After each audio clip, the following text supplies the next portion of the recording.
I would send funny TikTok videos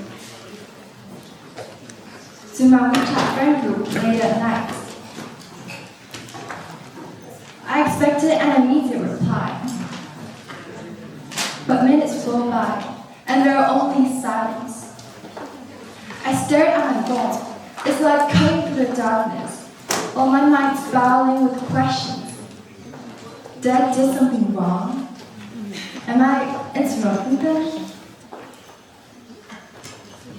I felt small, like my word was tied to the response. But the next day, I found out that they had simply gone to bed early. Yet, in those times of waiting, I had crafted an entire story in my head, one that wasn't even real. That's when it hit me. I was overthinking everything. I think this isn't just about me. We've all been there, waiting for a response, but playing conversations in our heads, wondering if we did something wrong.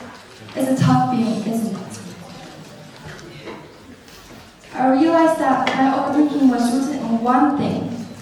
I was trying to control things I were never under my control. And that's when I discovered the idea of subject separation. It means to distinguish between what you can control and the actions of others. Focus on what you can do and reduce excessive expectations or anxiety about others. This realization didn't just apply to sending short videos. It applies to every interaction in my life. Like the time I invited a friend to the mall. I was so excited. I planned the whole day in my head. But when I sent the invitation, she declined. Instantly, my mind started racing. Did I do something wrong? Is she upset with me? It took me hours to realize that her response had nothing to do with me. She was just busy. That's when I truly understand subject separation. It is my work to invite her, but it is her work on how to respond to it. What I can control is sending the invitation, getting ready for the encounter, and enjoying the anticipation. What I can't control is how she will respond to it, her reason, her attitude, and that's okay. Now, putting this mindset to the story before, sending my friend a funny video is something under my consideration. How they respond is totally up to them. I can't control a bit of that.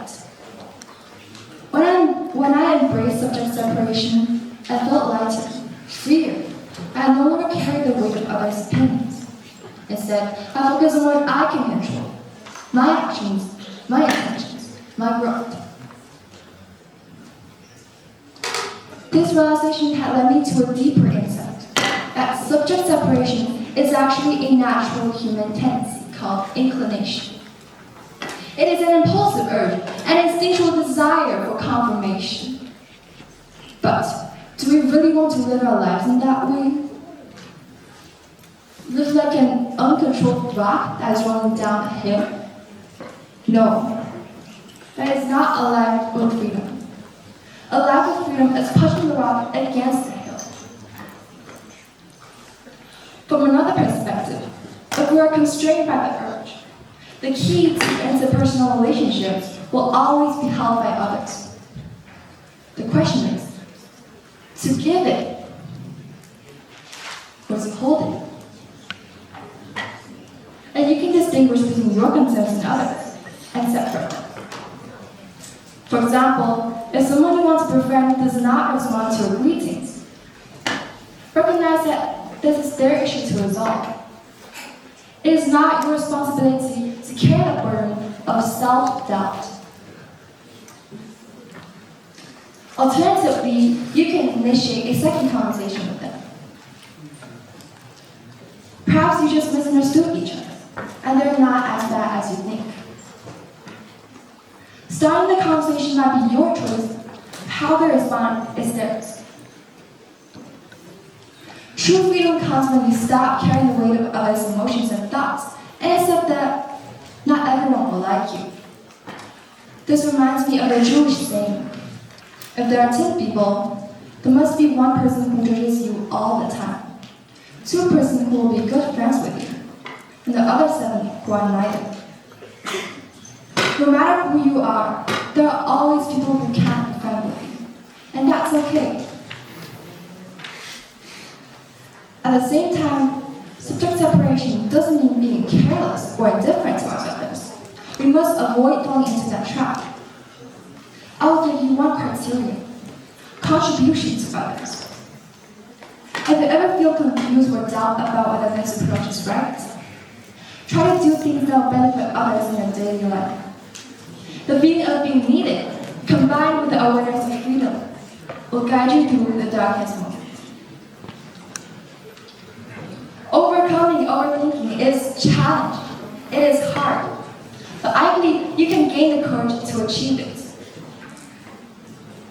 We all live for ourselves. So if there's any cost to find happiness. The next time you find yourself overthinking, remember, you have the power to let go. Take a deep breath, step forward, and embrace the freedom that comes with subject separation. Because true freedom isn't about controlling others. It is about freeing yourself to live wholly, boldly, and authentically. Thank you.